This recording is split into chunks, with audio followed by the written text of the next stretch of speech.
Alright guys and girls, ladies and gentlemen, I thought you'd want to watch a video like this. It's called Entering Photorealism of Enhancement. So it's real life pictures, basically look like real life gameplay when you're outside in real life, but it's on GTA 5. It's made by Intel lSL. 2,000,005 people have seen the video. His video, what he's done. So basically, this is what he's done on his video, and you're going to see the realism photographs on GTA 5. Even though it may feel like you're there, we're getting there in life, where it is. So we're going to play the video and see what you guys and ladies and girls think, ladies and gentlemen. In this work, we are enhancing photorealism enhancement. To understand what that means, let us have a look at some footage from the game Grand Theft Auto 5. The game looks great, but it is not quite photorealistic. Let us now turn on our method. Our method modifies the images from the game to look more realistic. It is a convolutional network which produces images frame by frame and can be run at interactive rates. This model was trained to translate GTA 5 to the Cityscapes dataset. Cityscapes contains mostly images of German cities recorded with an automotive-grade camera. Here are a few examples from the dataset. This is GTA 5 looking realistic.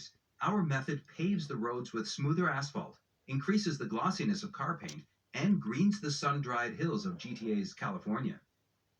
The results are geometrically and semantically consistent with the input images and temporally stable. Let us have a look at the state-of-the-art in comparison to our work. Here is contrastive unpaired image-to-image translation, or CUT for short. CUT is less temporally stable and hallucinates objects, such as trees in the sky or Mercedes stars on the hood of the car. Here's another state-of-the-art approach. Similar to CUT, TSET is less temporally stable and adds many artifacts to the images. Let us now look at our method in detail to understand why it is more stable and produces less artifacts. Our method takes a rendered image from the game and passes it through an image enhancement network to produce an enhanced image. We further extract a set of rendering buffers, called G-buffers, produced by the game engine. G-buffers contain geometric information, such as surface normals or distance to the camera, material information such as albedo or glossiness.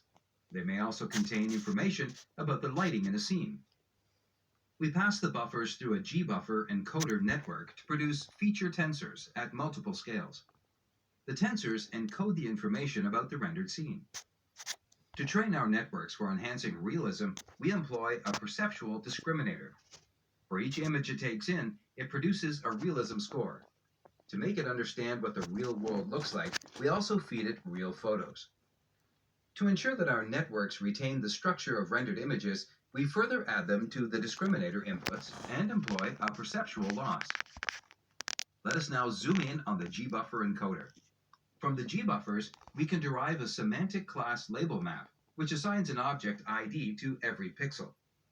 We pass the G-buffers through multiple convolutional network streams and fuse the streams again based on the object IDs. This allows the encoder to learn different ways of processing for each type of object. For example, trees will be treated differently from cars. The resulting feature tensors are further processed by residual blocks, which output tensors at multiple scales. Let us now look at the image enhancement network to see what we can do with these multi-scale tensors. The enhancement network is based on HRNet, which processes images at multiple scales in parallel. Each scale of the feature tensors matches a scale in the network. The network consists of many residual blocks at each scale. Within the residual blocks, we replace the batch normalization layers with our own rendering-aware denormalization blocks, or RAD for short. The RAD layers modulate features based on the rendering information in the G-buffer feature tensors. For more details, we refer to our paper. Let us now look at how the perceptual discriminator works. The discriminator contains a robust semantic segmentation network and a network for extracting perceptual features. In this case, a VGG-16. We extract features from the VGG at multiple levels and pass them through a convolutional network. This differs from prior work that trains discriminators directly on images. Training on VGG features allows our network to quickly learn a model of realism at multiple perceptual levels. We further pass the unmodified rendered image, as well as real images, through the segmentation network to obtain a label map for each. The label map is used to specialize the discriminator on individual object classes. Since we use a pre-trained, robust segmentation network, the object classes are consistent for rendered and real images. For more details, we refer to our paper. There is one more thing. For training discriminator networks, the common choice is to take in as much of an image as possible. The reasoning is that the more context of a scene the network sees, the better. We started with this strategy as well and found it to be suboptimal because scene layouts between real and rendered images can be quite different. Here we see the probabilities for each pixel to contain a certain type of object. The top row shows cityscapes, the bottom GTA 5. Images from GTA contain much more sky at the top, where cityscapes images contain vegetation. Images from cityscapes have a Mercedes star at the bottom. If we train our network with full images from both datasets, it will start adding Mercedes stars and place trees in the sky. We observe this effect in many other approaches. One part of our solution is to decrease the field of view for the network and show it corresponding scenes from both datasets. When training our network, we sample rendered and real image patches that roughly contain the same things. This is done automatically and requires no access to semantic label maps. More details can be found in our paper. Let us now look at more results and comparisons. Here we see GTA again. And on the right, the results produced by our method.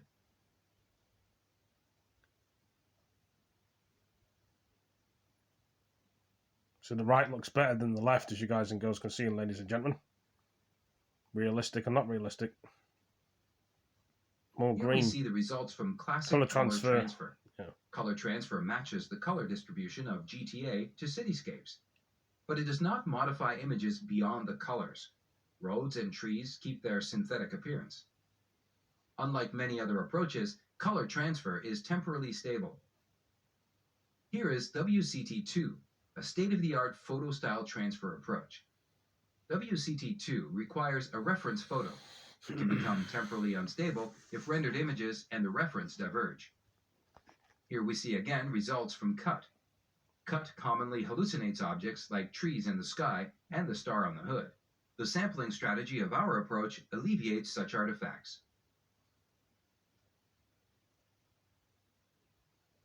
Here we see TSIT, an image-to-image translation approach.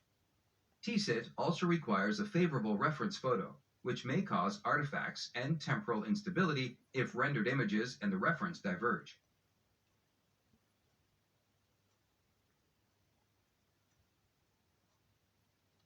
Finally, let us look at GTA again. And here's our method trained on the Mapillary Vistas dataset. Vistas features diverse images from around the world recorded with different types of cameras. Our method captures the style of this dataset with its vibrant colors while keeping the semantic and geometric content of the underlying game.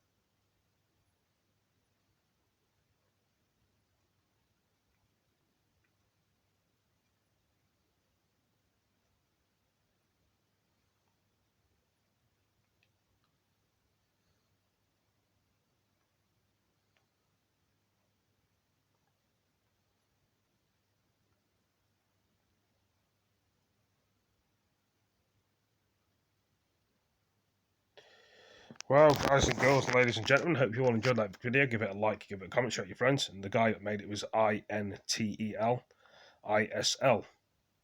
Thank you for joining me. Next video, peace.